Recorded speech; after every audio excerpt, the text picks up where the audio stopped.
state-informed, not-for-profit here in Yonkers. I have my other two board members here with me, Sanjeev Raj and Alicia Bird-Turk. And this event came about because Jamal Bowman reached out to us very sincerely and wanted to have a conversation. And we sat downstairs in this very library and talked about some of the root causes of what is driving this issue. And one of the things that came up is that we don't have a true lens kind of that really speaks to the root cause of this issue. So I'm interested to have a conversation today where people can give their feedback on what they've seen either in the birthing world, as a person who's given birth here in this community or the surrounding area, and why we think that this crisis, which is what I'm calling it, why we think we are where we find ourselves today. So I made sure that all my numbers and facts were accurate. However, I think it's really important that we don't look at this issue as just statistics, but we also look at it as these are actual people that this is happening to. These are families that are being impacted by this. When somebody does not make it after giving birth to a child, that impacts everybody who's left behind in that family. So when we get into the stats, no, the numbers are getting better. If we have people dying, that's still bad, right? This is not a thing where we can say, well, our C-section rates are lowering, but they're still disproportionately high, and we still know that Black women are dying at a much higher rate than their white counterparts, but anybody dying should be a crisis situation that we're all looking at in that way. So, to get back to my introduction, I'm a mother of 5, I'm a midwife, I'm a childbirth educator, I'm a birth doula, and a postpartum doula, and a lactation consultant. And all of those things basically came to be from my experiences giving birth in Yonkers. I'm a lifelong resident, almost 40 years here, and my first 2 children were born at St. John's Hospital.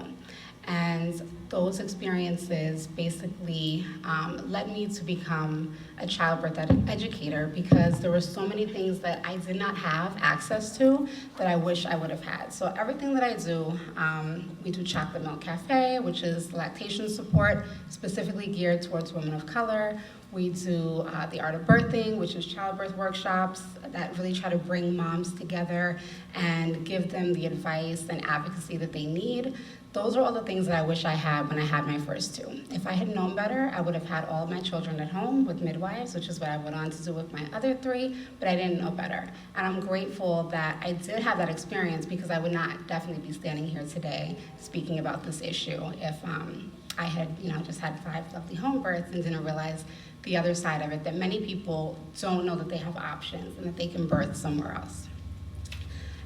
So I do, even though I don't want to get so much into the numbers, I find it would be remiss if I didn't talk about the fact that here in Yonkers and our surrounding area, we only have 2 hospitals where we can currently give birth, right? We have St. John's Riverside Hospital and we have Lawrence Hospital. Those are the 2 closest hospitals. Those are where most people give birth here. I don't know how many people here are Yonkers residents, right? And how many of you have children? Okay, and how many of you gave birth or your partners gave birth at St. John's? Anybody? Lawrence? Okay, and, right, interesting. 1, yeah.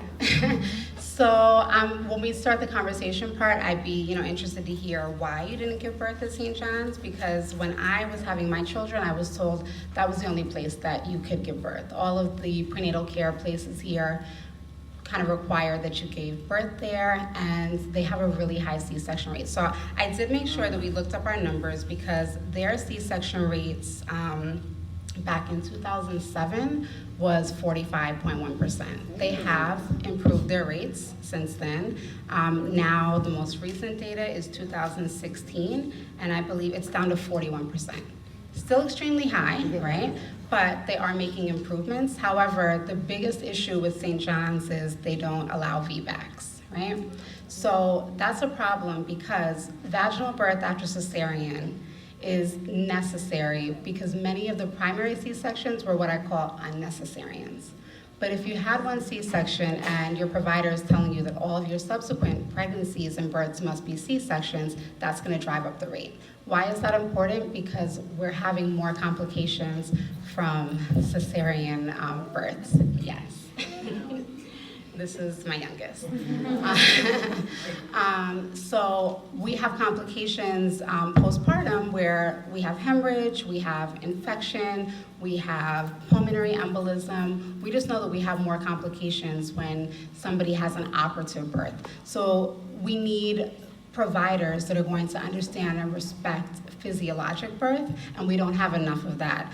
When you look at Bronxville statistics, they were up to 52.7% for a C-section rate in 2007, and now they're down to 40.5%.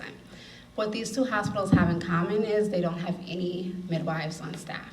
If you look at neighboring North Central Bronx Hospital, right, their rates are much better.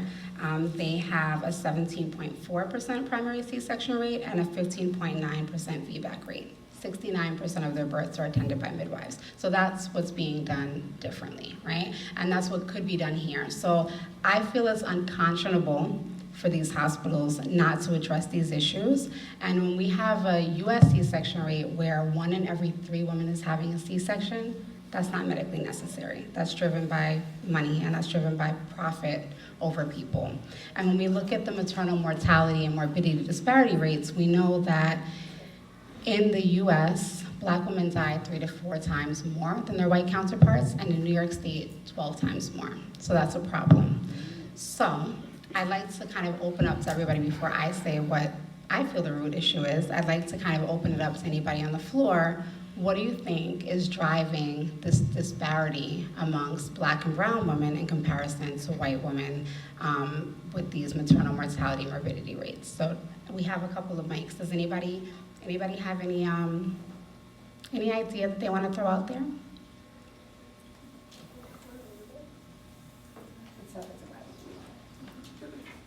Mine's like 2 words. Okay. Systemic racism. That Right. still exists. Yes, right. So when I look at this issue, and I've looked at it from many different angles, you have to kind of go back, and it's a hard conversation, and I realize why this has not been at the forefront of campaigns, because it's uncomfortable. People don't want to talk about it. However, if we don't talk about it and address it, we're going to continue to point the finger and say, well, if mom got more prenatal care, she'd have a better outcome. If she ate better, if she wasn't in poverty. And all of this, quote unquote, all of these reasons why have been dispelled as myths, right? So even though we look at evidence-based, I find people's anecdotal stories are to be evidence-based as well. So I've been doing this work for a while. I know what happens when somebody is told that their baby is big or they need to be induced, and the physiology aspect of labor is not supported, and then they end up having a cascade of interventions and end up having a cesarean birth. But the root issue is if we go back and look at our history here in America as Black women, during slavery, we were a commodity, right? Because we had the ability to bear children. So if I was purchased for $300, but I give birth to 10 children, that's now 11 for the price of 1. And J. Marion Sims, and I'm sure many other people, but I'll call out J. Marion Sims because he is, quote unquote, the father of gynecology here in America. He was touted for practicing surgeries on enslaved Black women without anesthesia, right? And that the whole premise of that was to kind of show that Black women do not feel pain. They can go right back out into the fields after having given birth. They can have children in rapid succession, because this way it was okay if you had 15 children, in 16 years. However, once slavery was quote unquote abolished, we're no longer a commodity. And from there, you see a history of eugenics programs, forced sterilizations without consent, birth control pills, patches, devices, injections, all of these things to stop us from procreating. So when you see a really high C-section rate and nothing's being done about it, when you see disproportionate rates of Black women dying and it's not a national crisis, it makes me feel that this is because this is part of a plan, and that the only way we're going to be able to address this issue is if we take this issue into our own hands. And when I say that, I don't mean put all of the onus on us to fix it, but I mean calling out people who have been complacent in this, calling out hospitals that are still telling people that you have to have another C-section if you've already had a C-section, which is absolutely not true. And if we're going to talk facts and numbers, the only risk with having a with having a vaginal birth after an operative birth is a less than 1% chance of uterine rupture. But we don't talk about all of the risks that happen if you're having repeat C-sections. We don't talk about the fact that there's a greater chance for injury to baby, to mom's vital organs, and that many women are not making it out of these C-sections. So I know we, call on Serena Williams' experience often, but I use that example because we know Serena as being a very strong, outspoken person. She was able to speak up for herself. She recognized that she was having a complication, and she was able to call out the doctors when they were dismissing that. But Serena is, she's the outlier, right? We're not all as outspoken as Serena Williams. So if you think about somebody who might not know the warning signs after having a cesarean, who might not speak up and say anything, or who might speak up and the doctor says, no, that's normal to feel that way, and then does not make it home, right? That's important, and that needs to be addressed, especially when we have toolkits that are known to lower the primary C-section rate at hospitals. It's unconscionable for them not to listen to that and take that into account and do that. So that's the basis of this. And when we are able to call out that systemic racism and implicit bias in the care that people are given when they're pregnant, that those are the root issues, it takes some of the fear away, because the narrative now is Black women are dying, pregnancy is scary, and what I'm hearing is, oh, I'm not gonna have a baby then. I don't wanna die. And I'm like, well, that's part of the plan, right? If you can put fear into somebody's head and make them feel that they're not going to survive pregnancy because they've tried all the other ways to get us to not, conceive. Oh, that's not working. They're still having babies? Okay, well, how about this? It's something wrong with you as a Black woman that you're gonna die in pregnancy. It's something wrong with you not getting proper prenatal care, or, you guys just die more. Whatever the narrative is, it really is fear-inducing. So I want to change the narrative to there's nothing wrong inherently with Black and brown people that predisposes us to this, but when we have systems that are not listening to us, and when we have systems set in place to stop us from procreating, that is the root issue. So if we're able to take that power back and educate ourselves and speak up for ourselves, I really feel that we can turn this around, but people have to be willing to ask questions until they understand the answers. They have to be willing to claim their space, and that takes a lot of work to kind of build up that resilience, to be able to stand up to somebody who is an authority figure in your life, and say, I want to be a collaborative part of the care that I'm getting during my pregnancy. I want to have a say in whether you touch my body, whether you examine me, whether we induce my labor. I deserve to have a right in the care that myself and my baby are going to get. And until we get to that point and stop placing the blame on people and allow them to speak up and say what it is that they need, we're going to continue to have these numbers climbing up. So I wanted people to come here today to be able to, one, share their stories, but also talk about solutions for how we can get this message out there. This is why I wanted us to do the rally part, because I thought that this would be good for the community to see that we have your back. Like, we're here for you. We want to make sure that you're being heard, and this is something that I'm very passionate about, because if I had fallen into the statistic of, okay, 1 in 2 people at St. John's, at that point the rate was 45%, I could have left with a C-section. I might not have made it out. Luckily I did. But I think many people don't realize, and it's become the norm. When I walk in Yonkers and I talk to people, they're like, oh yeah, I had a C-section, and then I had another one, and then I had my tubes tied because they told me I shouldn't have any more. And that's just, it's very blank. There's no affect, there's no, oh my God, yeah, I had a C-section. It's just, yeah, that's what happens. And it's almost, I call it like, almost like The Walking Dead, because people don't even realize they've been traumatized. They don't realize that this is not the norm, this is not the way things should be. And we were speaking before, the event started, and I was saying we're not far removed from twilight, birth. We're not far removed from the phenomenon of giving women medication to completely knock them out, waking them up 3 days later and saying, here's your baby, right? So when we realize that this is the cascade that we've been on, and we're not talking hundreds and hundreds of years ago. We're talking in the 1900s, like 1950s and 60s, that this is what was happening to women.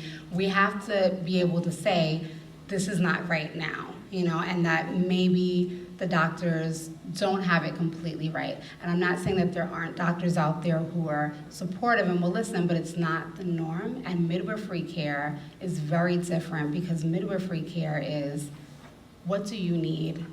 You're driving this, you're driving your care, and I'm listening to what it is that you would like to have this experience be, and you are a part of this experience, not we're going to induce you, we're going to do this, but what care do you want for you and your baby? And until we're able to get all providers on that same page, we're gonna continue to have this issue.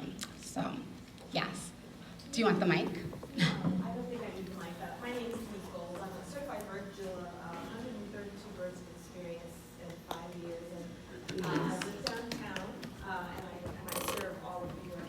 But Nudia, you forgot to tell the audience that in your birth at the hospital, they gave you the wrong baby to nurse. Oh, yes. Yes. Well, yes. I will say that is the catalyst of what made me know I would never go back to St. John's. So when you have stories like that, yes. that is another inherent trauma. Right. I do want to talk about how, in my experience of being a birth doula, as well as being a Black woman, coming from Southern roots, my own birth experience at the Allen Pavilion was very traumatic 29 years ago, where I had a Medicaid birth. I was put on Medicaid, and they gave me a midwife as a punishment. And I ended up having a very, very slow labor and a very, very difficult birth, which subsequently did not allow me to carry another baby full term ever again. Wow. So I think that was the trauma with that. But that being said, I'm now a birth doula in the most affluent city in the world, and I'm serving women who are paying thousands of dollars for me to walk through the door, as opposed to women that I volunteer and serve. And I just want to bring up the point that we have to understand that both spectrums are still suffering. And it is the lack of education, it is the lack of access, and it is also the foundation that we're on. The AMA, as you know, when slaves were emancipated, this country did not provide medical care for free Black slaves. And the AMA made sure that Black physicians would not be considered of value in this country the way the white physicians were. And subsequently, if you look back in the history of the AMA, they actually apologized for what they've done. But we have to understand that the foundation that our medical model is on is corrupt. So we have to work and understand that it's up to us to undo those things. As a doula, I spend a lot of time educating very affluent people who simply aren't in the know, and a catastrophic incident is waiting to happen at their birth. As simple as that. Simply being in the know, letting people understand and really embrace their empowerment, that they have rights, that they have autonomy, that they're able to understand the decisions that are being made for them, and that they're able to contribute to them. So I think it's really, really important to have these discussions and to come together and share our stories, because a lot of times as women we're told to suck it up and just keep it quiet, and you go home with all of this stuff that's happened to you, and you will never speak of it again unless someone literally puts their hand on you and says, tell me your story. Right. So Yeah. this is why I'm just so grateful that you're doing this. Oh, So thank you. very much. Thank you. Yeah, and likewise, or unless you're triggered by somebody saying something and it brings that back up. In the same way that we share, our bad stories, I think it's important that we share the triumphant ones, like as we do, realize, okay, yes, if I get a doula, that's gonna help, to support me in my birth, and I can share that story. And, that's what I found has happened in this community, as I've been doing this work for the past almost 11 years now, that somebody has a bad experience, and now they're looking for somebody to support them in a different type of experience. Yes. 1 minute. I have a library card, yes, 1 minute. 1 second. That then once they have the positive experience with their doula, with their midwife, or with both, right, then now they want to be an active part of that change. How can I do this work? How can I help somebody else have the same experience? And that's important, right, because that's the type of grassroots effort that we need. We need people who actually understand this, and this is the reason why we need more providers of color. We need more midwives, birth workers of color, because when you've already experienced a system where people impose their own implicit biases on you, you're not going to repeat that to somebody else. And not that everybody is doing it intentionally, right? But it's happening and people are impacted by that. But if somebody has cultural awareness, somebody is sexual trauma informed, they're not gonna inflict that on somebody else. So I think that's vital and important that we have people who have been through it and now have come out on the other side and want to be an active part of that change. Did you have a question that you want, or comment? Yes. I'm just going to, first of all, compliment you. I'm Cheryl Brannon. I'm founder of Sister to Sister International, and we actually have been doing this work for some time related to maternal health, not only here locally, but we've been doing it globally with the Safe Birthing Initiative. And I just want to say that you are just so right on, and I really want to compliment you for having this forum. Thank you. We are hosting a Black Women Girl Child Summit on Saturday, October 14th at Mercy College, and we are approaching this issue from a collective impact framework standpoint, meaning that everybody has something to bring to the table, and how do we all work together so that we can stop certainly these very high mortality rates among Black women. Right. And you're absolutely correct, as was noted earlier, it's rooted in racism. But guess what? That's not enough. What are we going to do about it? Right. So Right. I actually had my daughter when I was 42 years old. Mm-hmm. I had her at Lawrence Hospital. I had a C-section. I had a doula, which was simply marvelous. And I also became a very strong breastfeeding advocate, because it really does make a difference. And oh, by the way, it's all connected. Yeah. So we really have to make sure that women understand that this is an option.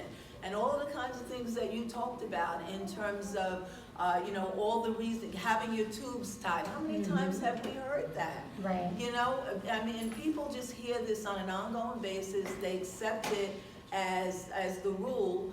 And before you know it, it begins to impact on certainly many Black women and our society as a whole. Yeah. So we can't only look at it, you know, it was certainly depriving ourselves and being short-sighted if we say this is just a Black women's problem.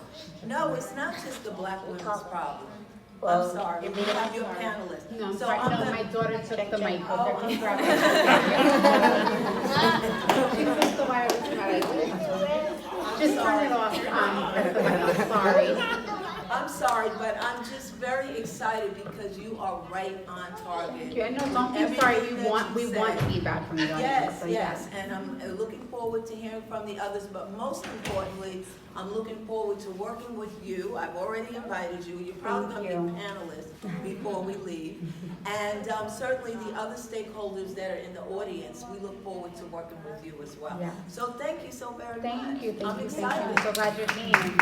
So I do want to, I want to keep it open to the audience at all times, but I would like to invite Jamal Bowman to come up and speak just for a minute. Am I putting you on the spot? Because he's one of the only, people out there who really approached me very sincerely and like, let's have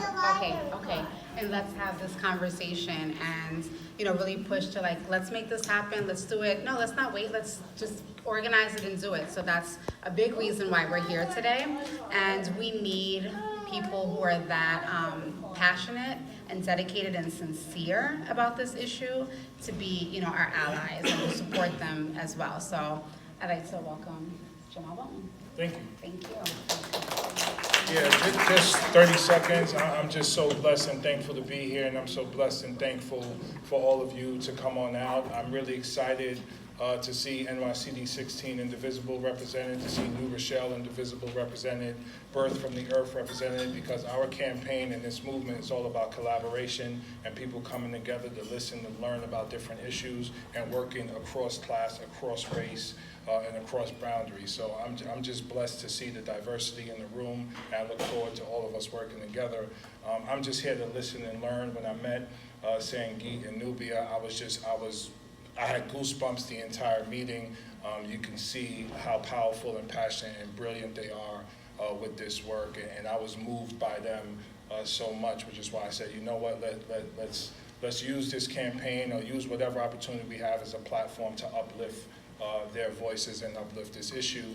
And you know, I say it all the time, you know, we beat our chests and brag that we're the wealthiest and most powerful country on earth, yet we have the highest maternal and infant mortality rate, which I think speaks to the inhumanity in our politics and the inhumanity amongst the American people. And I think focusing on issues like this helps to root our politics in humanity, so that we can focus much more on life and invest more in life than we do on death. So thank you, Nubia, thank you, Sangeet, and I'm looking forward to listening and learning a lot more. Thank you. So next I'm going to bring up Sanjeev Raj, but I just want to, as we were talking about telling stories, I'm going to tell a not so great one and then a positive one, right? So the story that Denise was, I think I probably like put it out of my head now, but I shouldn't. Yeah, with my first two, I had very quick labors, but was basically told, there's no way you're ready to put, you know, just not listened to. And the drugs were really pushed on me. I refused them, but it was very disconcerting. You're in the midst of, you know, labor, and they're like, aren't you in so much pain? Don't you want something? Why are you refusing? You're making a lot of noise, you know, the whole thing. And I was able to, you know, hold them off. But with my daughter, my first, when I told them that I had to push, they told me there was no way. They had checked me an hour ago. I was 3 centimeters. There's no way you're ready to push. It's your first baby. So they left me in the room. And I, you know, was in the bathroom pushing because, you know, that's what your body does. And the one black nurse who was there, actually, she stuck her head in and she said, are you pushing? And I said, I can't hold back the urge to push. Yeah, my body is pushing. She said, I don't care what they said. I'm going to call the doctor. 3 pushes and my daughter was out. Wow. My daughter was 5 pounds small, but she was born the day before her due date. I was 5 pounds myself, so don't grow, you know, not that big, don't grow big babies. But they took her to the nursery as they used to do back then, and some hospitals still do. And 15 minutes went by, half an hour, 45 minutes, and I'm like, where's my baby? I rang the bell, and they said, oh yeah, we're gonna bring her to you. Another 15 minutes, another 30 minutes. I'm like, what is going on? I rang the bell again. Yes, she's coming. Finally, I got up out of the bed. I went to the nurse's station. What are you doing out of bed? What is going on? I said, no, I came here to have a baby. I had a baby. I want my baby. Bring me my baby. They finally bring me her, and they bring her in with this little bottle of formula. And I said, no, I'm going to be breastfeeding. Oh, no, your baby was 5 pounds. If she loses ounces, you're going to be going home without her. So you need to give her formula. And I immediately got emotional and started crying. I opened the little thing of formula. It smelled horrible. When I brought it near her face, she gagged before it even got, so I poured it out in the sink, and every time she made a whimper, I just put her to the breast. No one came to help me with breastfeeding. They popped in an old VHS tape and were like, good luck. And I just put her to the breast every time she whimpered. By the time we got ready to leave, 2.5 days later, they weighed her and they're like, oh, she's more than 5 pounds. See, if you hadn't given her that formula, you'd be leaving without your baby. And I just nodded and smiled and got the hell out of there. 2.5 years later, almost 3 years later, when I was having my son, it was the night of the Grammys. I waited until I almost felt like I had to push because I'm like, I'm not going through that again. Went back to the same crime of the scene. I went back to the same crime scene. I went back to the same hospital because I didn't know better. And when I get there again, they're, oh, you're not, ready. You're not ready. Long story short, I had him about an hour later. He was born. We get to the room, I feed him, they take him to the nursery, and 15 minutes later, the nurse wakes me up and she says, oh, your baby's hungry. And I'm like, I just fed him. I'm thinking maybe it's one of those times where you think you've been asleep for a long time. I get up, I get all ready, she hands me the baby. It's not my baby. And I said to her, this is not my baby. And she said, yes, it is. And I said, no, it's not. I know I just gave birth to him about an hour ago, but I know what he looked like when I gave him to you, and this is not my baby. And when she checked the wristbands, it was indeed not. It was the lady in the next bed's baby. And of course, now I can't sleep. Now you're going to bring me my baby because I don't know who you're bringing my baby to. In the morning, they wanted to give him the hepatitis B shot, which I did not want him to have as a 1-day-old newborn. And they fought me tooth and nail. Why don't you want him to have this? And I said, well, I'm going to be breastfeeding. I've had the hepatitis B shot. he's not going to be exposed to IV drugs or unprotected sex like in the next 24 hours. So I'd like to wait until, I take him to the pediatrician. And they said, well, we're going to have the pediatrician come in and speak to you. And I will never forget this. He came in very indignantly and said, what's this I hear you're not going to give your son the hepatitis B shot? And I said, well, yeah, no, I'd like to actually wait. I went through the whole spiel. I said, no, I'm going to be breastfeeding. And he said, you people always say you're going to breastfeed, and a week later you're not breastfeeding. And I felt like, and I said, excuse me, I breastfed my daughter for 2.5 years, thank you very much. And just the whole attitude. So that was the bad story. But the good story of that is, that's one of the driving forces that made us start Chocolate Milk Cafe Yonkers, because I said I want, all of the women out here to be supported. St. John still sent you home with a cute little bag with formula in it like they did, 18 years ago. And I want, the moms to be supported and feel that they have a place to go that is just for them, that's gonna address the issues for why we have a lower breastfeeding rate. And it's not because we don't breastfeed, it's because, the myth is they don't breastfeed. Don't send the CLC into that room. Why are you gonna waste your time? We all, right, well, and you have to have a CLC at the hospital, right, to come. They don't have a CLC right now. But if they did, they wouldn't be going to our rooms. So we want there to be a place in the community where they can come, and it was really important. We got a lot of pushback. Well, we have WIC, we have La Leche League. And I said, yes, and they are open from 9 to 4, and La Leche League is from 10 to 12. And if I'm working as a mom, and I'm working a 9 to 5, and I want to continue breastfeeding, you have to have something outside of those hours. So we meet from 6 p.m. to 7:30, because we felt that that's important, that those moms who, that's one of their struggles, that they want to continue breastfeeding, but they do have to go back to work, they have a place to do that. So that was my good and bad story. And now I'm going to bring up Sanjeev Raj.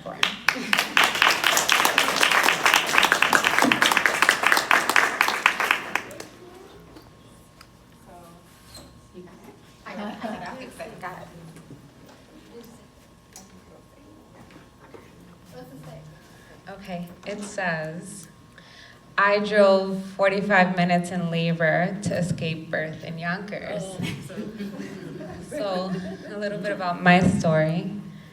My name is Sanjeev Raj. My birth name is Menora. My parents, Nora Estevez and Jose Manuel Reyes, are Dominican immigrants. So I'm second generation here. I moved to Yonkers from the Bronx when I was 17 years old. I know I still look like I'm 17, but I'm 35. And yeah, I am. And I gave birth to my son Cameron, who should be here any moment. He's gonna be 4 soon. And so, backing up a little bit, before having my son, I was fully immersed in a career in corporate America. I had climbed the corporate ladder. At the age of, in my 20s, I made over $100,000 easy. I quit my job to retrain in a passion-filled career, ended up pregnant, okay, as I left that career and that stability. I found myself in a new relationship that was a little rocky. All of a sudden, I was unemployed, retraining in a new job. I had left my apartment, so I was technically living with friends and family, homeless, AKA homeless, and expecting my first child. And so that was a very scary moment for me, right? Having had such a stable career for so many years. And so, but I took that same, independence and drive and education towards my pregnancy. And so I decided that I was going to have an empowered birth experience. I looked quickly to the hospitals that were near me, living in Yonkers, and I found that, well, like Nubia said, there's been some improvement, but I'll take a look at my notes here. So, yeah, Lawrence Hospital was which I lived at the point, I lived near Bronxville, actually. So wouldn't that have been nice for me to, in labor, just literally, I could have walked to Bronxville at that point. I was living in Tuckahoe. I found that the C-section rate, I didn't want to become a statistic. If it's anything we learn in school, it's like, don't be a statistic. Right? If I didn't learn anything else, I learned not to do that. So I said, okay, well, what else is there? Yonkers, St. John's, and they weren't too far along, right? But again, I was unemployed, I was homeless, I didn't even have a car at that point, and I was on Medicaid. So already that shows you that I quickly found myself, statistically at a disadvantage. And so I found free prenatal care at Planned Parenthood. And again, I knew that Planned Parenthood in Yonkers probably wasn't the best place for me to go. So once in a while, I convinced a family member or a friend to drive me to White Plains Planned Parenthood because they have more resources there. So I expected that I would receive better care there. But I quickly found that they were funneling all of their mothers there, who you can assume at that point were low income and women of color, to Westchester Medical Center. So Westchester Medical Center, if you know anything, is a trauma hospital. Now, what do I look like being a healthy, young, educated woman competing for attention in labor with women in a trauma center, right? Literally, you can land in a helicopter and be serviced there. They have a well-known trauma union. I wasn't that person. I was, low risk. So I didn't want to go to Westchester Medical Center and compete in my healthy pregnancy with women who really didn't need that level of care. Again, I didn't have a car, but that didn't stop me from exploring more birth options. So I ended up finding Hudson Valley Hospital, and they had very positive birth outcomes. They had an OBGYN who looked like me. She's still there, Dr. Meline Charles. She had a co-OBGYN who was also a Black woman, looked like me and my family. Had lower C-section rates. They had a birth tub. Why did I have to drive 45 minutes in labor, hoping that I wouldn't have my baby in the car, just so that I not become a statistic, right? There's women who didn't have the drive, the education, like me, who are left with just the hospitals that we have around here. It took from me a lot of willpower to explore those other options. But trust me, women who are just, I know that was just moments in my life, but women whose literal life are just that, surviving, they don't have it in them to explore these options as I did, or a family member or a friend to provide that favor, like so many people did for me. So after having my son, I didn't go back to my well-paying, career in corporate America. I reached out to Nubia. I said, wow, there's someone else doing what I want to do here.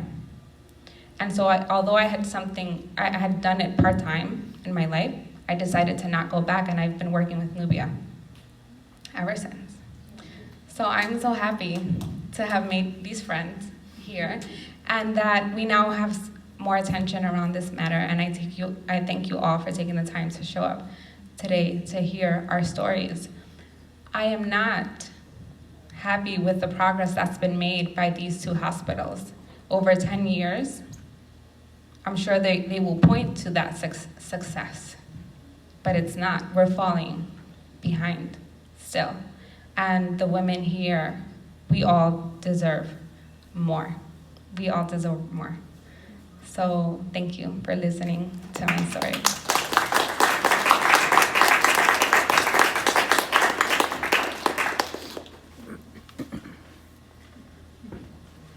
I always tell the story when Sangeet sought me out. She was like, yeah, I can mess with you. Yeah, we need to be working together. And then so it was.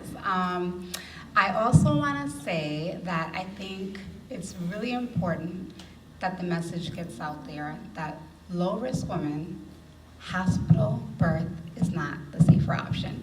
Home birth is safer if you are low risk. And I don't think people hear that enough. I don't think people internalize that. I don't think they envision it as an option, because you think, oh, I'm pregnant, I'm gonna deliver in a hospital, which is, that's an option, but it's not the only option. And after my 2 fiascos at St. John's, I went on to have 3 successful, beautiful home births, and that's also what made me realize that I wanted to be a home birth midwife. So with 5 children, I went back to school and completed my master's degree in midwifery, and I'm very dedicated to wanting to. I just wanted to say one more thing. And a lot of people think my dreams are too big, but you are looking at the future owners of the first birthing center in Yonkers soon, right? I used to work with CEOs, CIOs, CFOs in mergers and acquisitions, all of those O's. And I will put that same determination that I did to make these typically white men successful behind this issue in my community. So yes. Right, because that's the other issue. We don't have enough birth centers. So even if somebody doesn't want to be in the hospital, but maybe home birth is not right for them, we have 2 birth centers in New York, Brooklyn and Buffalo. That's it. So, I don't know if you would drive that many miles for the birth all the way up to Buffalo, but those are our options right now. And the reason behind that is because even though we've been lobbying, we've been up to Albany to get this changed, and it's in process, but there's still a lot of red tape. Only physicians can open and run birth centers right now. We did get the bill passed that midwives can open and run them now, but it's not active yet. So this is what happens when you give physicians the option to open up birth centers. They don't, right? Because I think it's looked at as a threat to their business. Hospital birth is still going to be a very booming business. We're not going to put you out of business. But what we would do is give women options for where and how they birth. And that's a human rights, that's a human rights issue. They need to have that option for where and how they birth. They should have that say so. I've run into many women who are like, I can't afford a home birth. I don't want to birth in the hospital. I had a traumatic experience. I'm going to do it at home on my own. That's what it's coming to right now. And I want people to understand that you want to have a qualified midwife with you. You want to have a doula. But I also understand the desperation of not wanting to be re-traumatized, or the fear of, am I going to make it out of the hospital? So I think it's vital that we make these resources more accessible. And on a policy level, I really cannot understand why insurance will fully fund a hospital birth for tens of thousands of dollars, but wants to pay a home birth midwife $1,500 for a birth. It's just, it makes no sense. Especially if we want to talk about evidence-based, because everything is evidence-based. The evidence says it's safer at home, so why would you not want to support that? It's back to, big business and profit, unfortunately. So we really want to fight to make sure that, our moms, our families, our birthing people have all of the options that they deserve to have. So with that, I'm going to call up Nicole to come tell her story, Nicole Jean. And Nicole helped us with some of the flyers. Nicole helped with organizing. She was like, what can I do? How can I be present? And I'm really glad that she came. Thank you. Thank you. Thank you, Nubia. Thank you, Birth from the Earth, Sangeet. And really thank you all for being here today. My name is Nicole Jean-Baptiste. I am a full spectrum doula based in the Bronx. I'm also a lactation counselor. I'm a mother of 2. Both of my children are here. And I'm also an oral historian. And I'll start with my oral history work because my interest has always lied in how our people of African descent have viewed birth over time, and how this has changed, and how this change, this evolution of the way we view birth, is related to particularly the history of midwifery in this country, right? We talked about this issue, this crisis that we're in right now, being rooted in history, and it being a direct result of systemic racism. There's also, we can't ignore the fact that obstetrics and gynecology in this country came about as a direct result of very strategically overthrowing midwifery, which is a tradition largely and entirely controlled and led by Black women, indigenous women in this country, right? So I'm here to speak to you as a full advocate of the midwifery model of care, doula care, especially in New York City, across the country. And this interest and my research quest is totally born out of my own personal experiences. So almost a little over 11 years ago, when I was still a teenager, I became pregnant with my son, and he was back there, and my son's father is here also, my husband's here, and we were, so we're young, right? We're 19, we're really excited about this birth, and knowing very little about labor, I was still very excited to undergo this experience, right? I'm just like, I was excited specifically about labor, about birth, right? Having the baby, strangely enough. Today, I've been a doula for close to 6 years. Today, most of my clients are really fearful of that part. Me, I was just like, let it come on, let's do this. It was also surprising because every time, as a Medicaid recipient at the time, every time I would go get my, go have my prenatal visits in a Bronx clinic, I would sit in a room like this, just as crowded or more, and wait for up to 2 hours most times. But that didn't bother me because I thought this was normal. Everybody else is here doing it, you know. I thought this was extremely normal. And then I had my eye on the prize, you know. I'm gonna labor, I'm gonna have this baby, I'm gonna become a mother, you know. At the time, I was a college student, and I was majoring in African and African American studies, and some of my main interests were on African motherhood.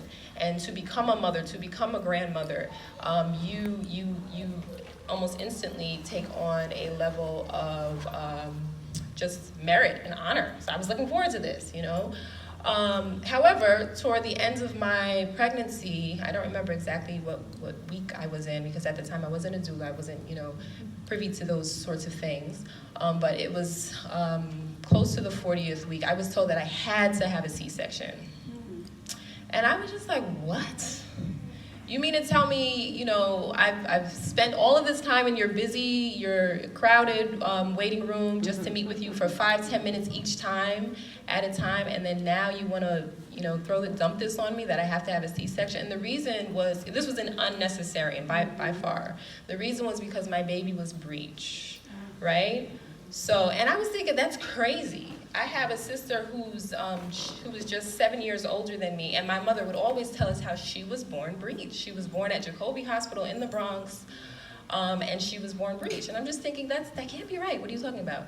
But I was told, you know, there's no other way. You have to have a C-section, and this is the date that it's going to happen on. So at the time, I was not given any alternatives. I was not told that, you know, just basic stuff like talk to your baby, you know, maybe you're a spiritual person, you know, tell your baby that it's safe and baby can turn around. I wasn't told that, you know, there were actual procedures that inversions could have been performed to attempt to turn my baby. I could have done exercises, none of that happened. So I went in, and I should also say that instantly, that's when the trauma hits. Okay, I was instantly depressed by this. At 19, this is my first introduction to parenthood, to birth, and I felt duped. You know, something was taken from me. So we had Nagasi, and he was born healthy, and he's thriving. And so that was a really great thing. And if anything, I was going to keep was my breastfeeding. I was going to breastfeed this child. So bring him to me, and I'm going to feed him right away. That was a bit of a struggle also. After a C-section, that's a major surgery. Many hours had passed before I got to hold him and before I got to feed him. So his first introduction to food was formula. You know, after that changed. She was exclusively breastfed after his first feeding with me and outside of the hospital. But what I also want to highlight is that I noticed this similarity when I returned home. some of my other friends were also pregnant, and they had soon given birth, but all by cesarean section. So we're all Black, we're all relatively young, we're birthing at the same hospital or neighboring hospitals in the Bronx. Why is this happening? Something's wrong. You know, all of our babies weren't breech, you know? So it was then that I started my quest to just uncover, like, what was this about? And yeah, it's a big business. Cesarean birth is a big business. Lots of times we are not being listened to. You know, our goals for labor and birth are not being honored. We're not being asked what they are. And I became a doula, quite obviously. And as an act of resistance and also just out of determination to have a vaginal birth after a C-section, I planned a home birth with Zuva here in the Bronx. And that was, I had her vaginally. I had my VBAC,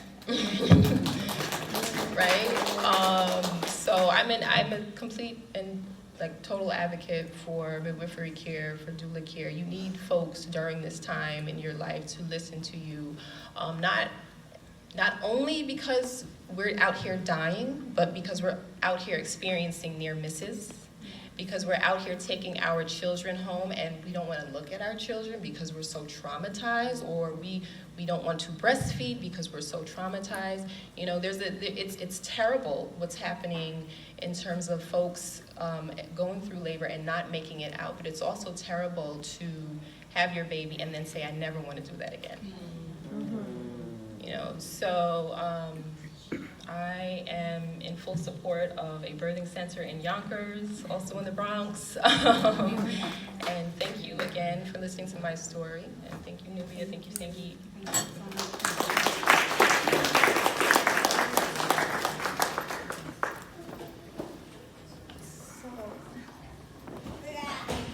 What Nicole just said about the breach goes back to the history of midwives. And in school, we learn how to deliver breech, right? But in hospitals, we're not allowed to do that. The only opportunity for us to do that is in home birth, and it's a lost art. OBs are not taught that art, so that also drives up the C-section rate. And we're also, like Nicole said, there's so many techniques to get that baby to turn. Babies are very intuitive. They hear, right? You can play music low, they will turn. You can do certain positions, they will turn. You can do cold, hot therapy. You know, there's so many things that could have been done. So when I hear that story, I'm just like, wow, at 19. And then the narrative could be, and all the rest of your births are gonna have to be, C-sections. And if you've had 2 or 3, then you really should have your tubes tied. And that's just the cascade of how things normally go. And I'm just so grateful that, you know, she had the foresight, she had the wherewithal, she had the desire and drive to turn that around and then go on to have successful home births. And that makes me, you know, think about many of the VBACs that I've been able to be present for as a doula and also as a midwife. Janice Hackney, she is a labor and delivery nurse, childbirth educator at Montefiore. She reached out to me back in 2013. She couldn't be here today, but she said, look, I teach these childbirth classes here. I tell them all the things to do, and then they still getting cut.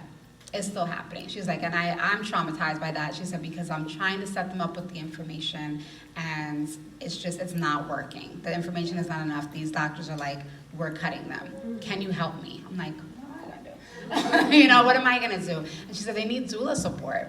And that year was my busiest year, 2014. I had so many people who reached out to me who were like, I'm birthing at this hospital, I don't feel like I can change, they take my insurance, but I do not want to have another C-section. And we worked. And they had successful VBACs, but I tell you, it was very traumatizing for me because those providers were, oh my God, you already had one before. Why don't you just have another one? Why are you putting yourself this? Why are you making her do this? I'm like, I'm supporting her in what she wants to have. And they would wait, I would hold my bladder because I didn't want to leave the room because I'm like, they're gonna say something to her and then I'm gonna come back and it's all gonna have, you know, turned around.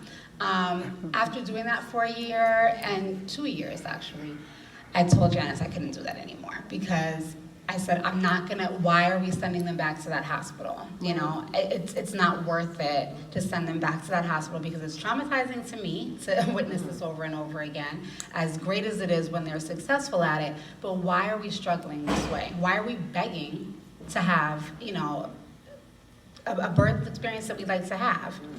So I didn't want to do that anymore, but I felt it was important that if we're gonna provide alternatives and options, that if we're going to increase the demand for this, we have to increase, we have to increase the supply, right? We have to have enough providers that are willing to do this. Doctors are not doing breech births. They're not doing twins. They're not, and that was the whole smear campaign with midwives because they knew they were not going to be doing these things in hospital setting, so we have to make it seem like it's dangerous. How did we get twins before, right? I mean, twins were surviving. There's histories of twins. There's many histories of babies being born breech. There's many histories of babies being born in the call, inside the, you know, the end, where they're always like, oh, that you need to break that. You need to, we really don't need much. We don't need intervention. We need support, right? So I'm not gonna put you guys on the spot. I just wanna highlight these two ladies sitting here if they don't wanna speak. I had the pleasure of being a doula for both of these ladies. Amazing, amazing births, both of them. One in hospital setting, one birth center within a hospital setting. She's like birth center. And then the other one was a home birth, and it was amazing for me, especially, so Nicole was first-time mom, and she had an amazing birth. And then Alicia, this was her second birth, extremely different than her first, and she had an amazing home birth as well. And I always say this when I tell her story, that you see Alicia's, you know, very petite, but she had a baby that was 9 pounds, 15 ounces, might as well say 10 pounds, completely intact, like it happens, it's fine, like our bodies grow the babies that we can grow, and it was fine. But if she had been going to a hospital, they would have said, that baby's too big, we need to cut you. It would not have happened. And both of these ladies have been very, very active, instrumental in helping with Chocolate Milk Cafe and helping with the birth workshops that I do, just being very supportive. And I think that's because they had positive experiences and they want to then go on to give that to other people. So, I don't know if anybody else wants to speak, has questions, concerns. Josh, do you want to speak? Sure. Yeah. I will. Do you want the mic? That's okay. I think. Yes. Come on, stand up. So I'm Nicole Nwako. I am a newer resident to Yonkers, but as we just bought a house here, I'll be here for a while. And when we became pregnant, I had a best friend that was a labor and delivery nurse who worked at the Lawrence Hospital and flat out told me, you don't want to give birth here, so you need to find another option. And she's like, I know how you are. You're going to want to use a birth plan, and you're going to want things a certain way, and they're not going to honor that at all. And so I suggest that you seek out a different option.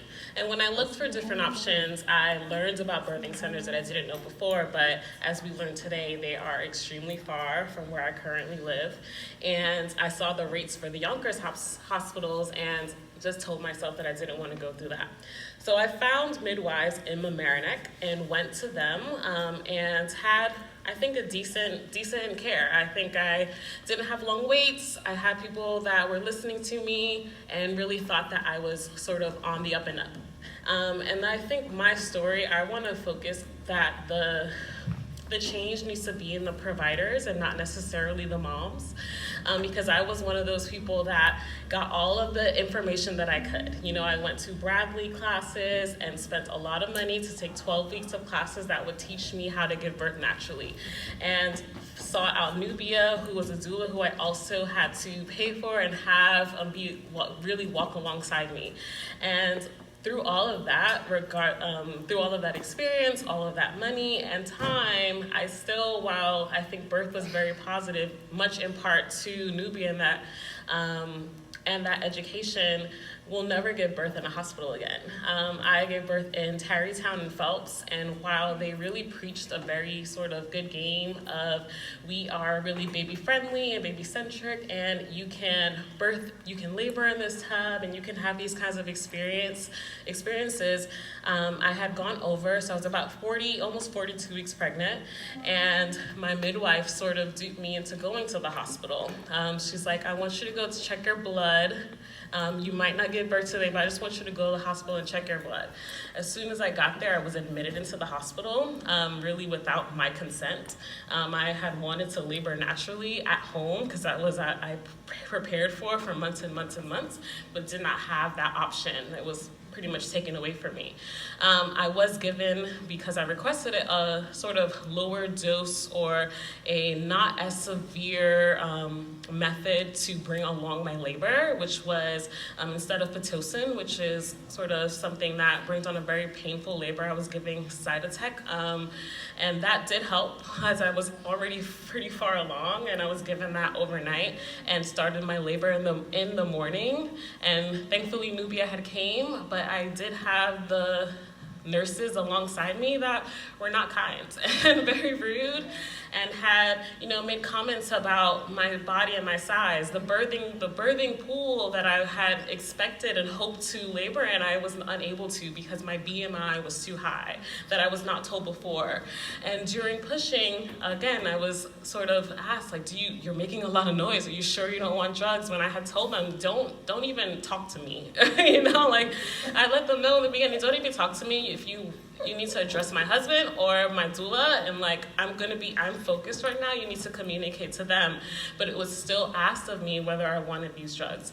I was called fluffy, which I learned was the PC way to call a mother who was in labor fat, but it wasn't PC at all. And even though I'm in the throes of labor, I could still hear these comments being made and snickers, like, oh, the noises that she's making and all of these things.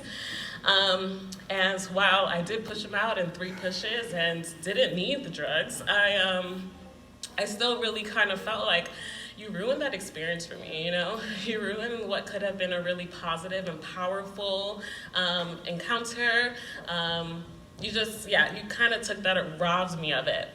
And so we went on to postpartum care, and I'll never forget, I'm still sort of just healing and getting over that, but there was an instance where the pediatrician came to check on my son, and she made a comment, and she was like, oh, you little monkey. You little monkey. And then she was, I was stunned. I couldn't believe I was hearing. I thought I made it up. I'm like, I'm in the best hospital I'm supposed to be in. I sort of thought I had created this situation for myself where I would avoid these instances. And she walked out of the room, and I'm talking to my husband, did she really say that? Or are my hormones that crazy that I made that up? And she had a Black student doctor, I'm not sure what her position was, with her, and they came right back in, and she goes, oh, I'm so sorry, this is just a pet name that we use in my family, and she's like, my apology if it was offensive. And I'm like, you should have known it was offensive for you to even come back in here and offer this apology. And not being in a position, as I'm very vulnerable, having just given birth, to kind of maybe retort the way that I would have otherwise, I kind of internalized it. And I didn't talk about it until very recently, where at Chocolate Milk Cafe, we went through a birth trauma workshop where we learned different techniques to sort of deal with the trauma that we might have been through birth.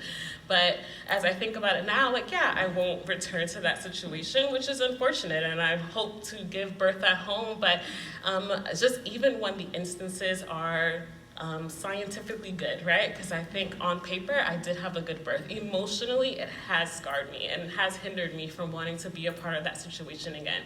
And I think that, it is up to the providers, right, to be receiving these trainings or receiving repercussions when they aren't really doing their job or providing the best bedside manner, or not honoring or acknowledging the harm that they might cause their patients that are sitting in their rooms, because they are paying a lot of money to sit in those rooms. And so while I am so for the mom finding the education and doing her resources, I definitely want to see the change being made to those providers that are practicing implicit and unconscious bias that they might not even realize. Thank you for letting me share my story. And if you in any way can support these incredible women, the work that they're doing is powerful. I try to support in any way that I can, as it's not like my line of work, but I think that it's making a real difference, and I think it's definitely moving the needle. Thank you guys.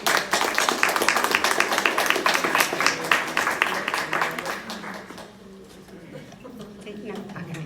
So I'm gonna just open it up to the audience. It's about 4:45. The library closes at 5, so I'd love for us to be able to make our way out as they're closing for the rally portion of it. And we're just gonna walk from Vanderdonk Park up into Getty Square and back down Main Street. So not a huge march, but I think it'll be effective enough. So before we close, if anybody has any questions, concerns, suggestions, solutions, yes. Do you want the mic? You can project? Okay. Yeah, take the mic, yeah. Hello, everybody. My name is Sergio Serrato. I'm here representing Senator Andrea Stewart Cousins, who apologized she was not able to make it. Just wanted to give the message. This is an issue that is well known. The mortality and maternity mortality is way too high. And fortunately, the leadership that we had before didn't want to pass any legislation, didn't think it was important enough to pass anything. So what the governor did, it was to create a task force to target this issue, get data, information as much as possible. And now that we have a new leadership, this is the time to do something. So as you may know, session goes from January to June. We are connecting to the community, back to the community, getting information about issues that we have, and this is one of the most important ones that are going on, and they already know that something has to be done soon. So as soon as we start in January, the leader wants you to know that something has to be done in terms of legislation, and we appreciate your feedback. As we know many of you, and we know you're going to be on top of this issue, and that's what we need, feedback and to help us to pass a very strong legislation with this that will help this issue. Thanks for coming. What's your name again? Sergio Serrato. Sergio, yes. Nubia and I have been to Andrea Stewart Cousins, and we're familiar. We're familiar that she has been on the board of St. John's, and we made a plea to her to befriend us and introduce us to her friends, and we've not heard back from her. So we're happy. From Andrea. Okay. And so we're happy that you're here. We're hoping that you can. You were at the town hall, right? We actually went to her office and had one-on-ones. Okay. So we know that she's in a position. Her daughter gave birth at St. John's. I don't know how her experience was there. Me neither. But statistically, it hasn't been good, right? And I hope that you can take that back to her. Because we have not heard from her, and we also have not heard back from her friends at St. John's. The fact that I'm here, I guess, tells you something. Yes. Okay. That it's a beginning, and we look forward to continuing the conversation. Exactly. I can tell you, we had a really busy session. Almost 1,000 bills were passed. Yeah. And we need to continue and the so momentum. Nubia and I really want to be at the table. We have lovely women we've met here who have been doing this work for years, and we are happy and that you're here. And we will get behind anyone who gets behind this, which is why we are behind Jamal Bowman for Congress. And that's what we need. We need people with knowledge to support the people that build these bills. Yes. To have the right information. Right. So that means when you guys are back in session. Sure. I'm gonna pass my Sorry, 1 second. That means when you're back in session and we have that time period when things are active, that we'd like for these officials to engage the community members who've been doing this work for many, many years to find out what's working, what's not working. And I do appreciate the fact that she's on the board at St. John's, so I know that, there's a careful balance there. We don't want St. John's shut down. We need a hospital in our community that people can Yes, birth indeed. at, but we want that hospital to be held accountable A better for not even so much a better hospital, but we want them to be accountable for misinformation that's going out. They need to support VBAC. That's a open shut, issue. And I want you to know, you don't have to wait until session starts Okay. because this is the time Well, to. we're here, we're ready. Exactly, that's why I'm here, that's why you're here, so it's Yeah. the time to communicate and have some. Thank you. I can give this, Michael. Okay. I have a question for you. The governor's task force has the Safe Motherhood Initiative. And I'm no expert on this, I'm just a community member. We're part of District 2. And there are groups down in the city that meet, ACOG, District 2 meets. Are the people in leadership at Westchester County Hospitals taking part in those meetings? Because at these meetings, they discuss good cases, bad cases, and it's support. They talk about what's working, they talk about the bundles of care. Our leaders should be at those tables. My answer is the same thing. I'm not an expert into that. I do not know the answer to your question, but I want to give you my card and I will try to find the answer. Thank you for that. What leadership are you asking for specifically? Are you talking about the leadership of the hospital? Leadership of the or hospitals. the elected officials? Like, are Westchester County hospitals actually taking part in this initiative the way they're supposed to? So maybe she And can shoot that. who's following up? We know that New York City is doing it, but who's holding Westchester County hospitals accountable? Always doing the same thing. Because it's there, it's in place. And we're supposed to be part of these initiatives, but it doesn't sound like we are. And you're here, yet you're not informed on the subject, so it sort of feels like it's not being taken seriously. You don't really need to, you can be informed about everything, all the initiatives that are going on. That was the perfect scenario. Unfortunately, it's really hard. There are many things that you don't know, of course. I know, but I sit on 3 boards All right. as a volunteer. All And right. I know everything I need to know for those boards. But I don't. Women are dying. Okay. You're here for this meeting. I'm sorry, can I help you in defense Sergio? Well, I think what we should do, I think this sounds like a conversation that we have your card and we can figure out how we can put our heads But that's what I together was gonna say. and make it, make this productive. I do appreciate what you're saying though, because we do need to know how do we move this forward, because I feel like it's become almost like a catchphrase, kind of. Oh, maternal mortality, I'm gonna put that into my campaign. No, not if you're not gonna do something behind it. So we're not trying to jump on you. I'm appreciative that you're here, but now we have, the communication so we can keep that conversation going and see how, he shows up and how her office shows up. She has a question here with the mic and then one back there as well. And then I'm gonna let you, yes. And I'll give you my card. Thank you. Okay, right here? On a different note, I was just going to ask about resources in the community. I've learned so much today, so thank you so much for sharing your stories. I really appreciate it. But I was just wondering about what I would think would be, what seems apparent is, in addition to the issues you're just speaking about today, I feel like there must be an obvious tie between this and postpartum depression issues for new mothers. So what are additional resources in the community that either don't exist and need to expand or are available? I think, and I will pass the mic there too, but I think trauma-informed providers, like I said, more birth workers of color. We need more postpartum doulas. We need more birth doulas, especially if people are going to be birthing at this hospital. But that's another issue at St. John's, that there's only 2 people allowed in the hospital room. So if you want your partner and mother there in a doula, then somebody's out. So that's another thing that kind of, is another barrier that we're trying to work on.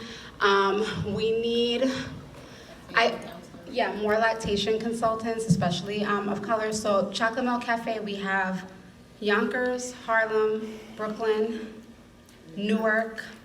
We're gonna have one in Queens, hopefully. We're gonna have one in the Bronx and possibly one in Midtown. We're really trying to make it accessible. But, you know, I always do a call and response. I don't know everything, so I'm always kind of tuning in my ear. What does the community need? Okay, how can we get that done? Well, no, that's changed now. This is what's needed now. Okay, so who do we know who can do that? Who can we call? Who can we train, right? Because most of the people that I have out here doing this work are people that have trained with me or trained with other grassroots organizations. So I say it's a save ourselves situation because I liken it to the Black Panthers when they started the Head Start programs and the free breakfast programs and the health clinics in the community and, you know, the back to work, you know, clothing drives and all of that, because these were issues that were happening in the community that the government was just, you know, not seeing, not paying attention to for whatever reason. So rather than,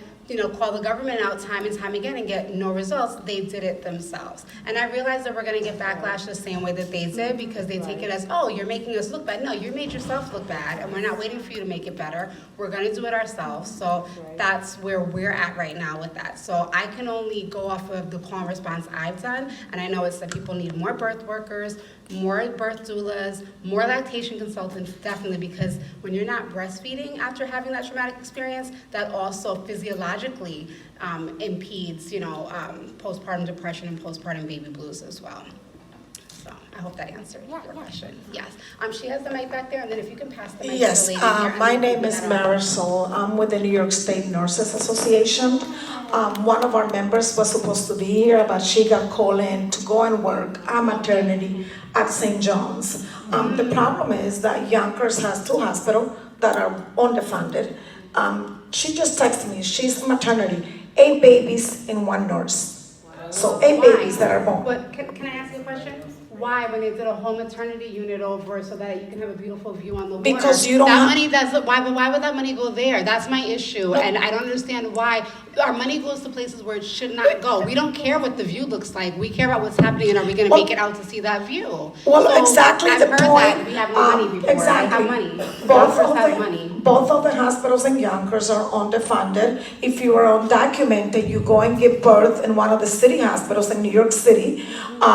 You know, right now, St. Joseph just closed their dialysis clinic. Right. Which is mostly Black and Latino members that have to travel for dialysis. If you know dialysis, your arms are open. Right. And they have to travel from here all the way to Montefiore in the Bronx or Washington Heights for Presbyterian. Right. You know, so those are the kind of issues we are having. They just inform us that they are closing down 31 beds. We think it's part of the whole gentrification. The less services you have from people, the more poor people are going to move out. St. John's, both of the hospitals in Yonkers are owned by Montefiore Hospital. Right. So their purpose is to keep the Bronx Hospital healthy and growing and use the people in Yonkers as a guinea pig. We want to thank Jamal and you guys for having this, because I've been here for 6 months and we've been crying for help of the lack of services at these 2 institutions that happen to serve mostly people of color, and nobody in Yonkers care. Yonkers is like the Dominican Republic in the 1920s. Everybody's scared because everybody's related to somebody that works somewhere. Everybody wants to do everything in secret because you don't want the mayor's family to see you. I mean, I was surprised when Jamal and you ladies were bold enough to have this. Well, you know, 1 nurse with 8 babies. That means one of our nurses got suspended. Oh my God. Suspended because she put the little thing in the wrong baby. You know why? How can you expect her to take care of 8 babies and not take lunch? So, you know, we are here because we have a high number of nurses that are of African descent. And by the way, a lot of the 2 hospitals in Yonkers don't hire a lot of nurses, Black nurses of African descent. I used to live right next to Presbyterian in Montefiore. 30% of the nurses are Black. I walk into St. Joseph and I was like, wow, you guys don't hire any Black nurses? And that's the point. And we need you guys' help as we are advocating. We have labor management meetings every month, and we would love to bring you guys to sit down with management and tell them your opinion and sit at the table and have some conversations about what is going on in Yonkers. Thank you. Thank you so much. I know they're gonna tell us we have to wrap up, and we can continue this as we're, walking and rallying. Yes, you wanted to say one more thing? Sure. Yes, well, just want to introduce myself, Sinead Williams. I'm actually the council member for this district here in Yonkers. I'm the only black woman currently on the council. And I'll think so.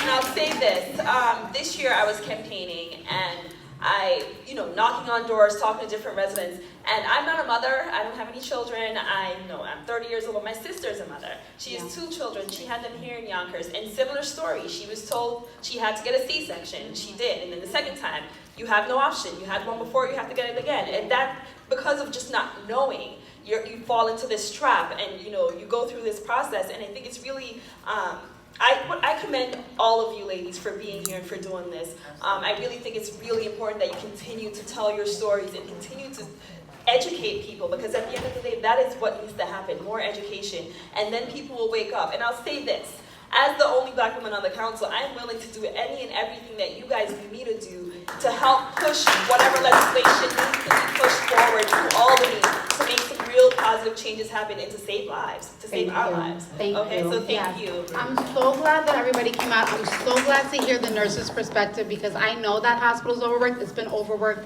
since I had my daughter there 18 years ago. So I know, and I'm so glad that we're having this conversation, because it's just despicable that this city could cry broke when they're doing all of this down here. You have money. It's where's your priority for that? And that's what we're being voiced to. And I know a lot of people are like, oh, I can't believe you're doing that. I'm not scared, because this is life and death and we need this. So thank you so much. And we're going to convene downstairs for the rally. Thank you.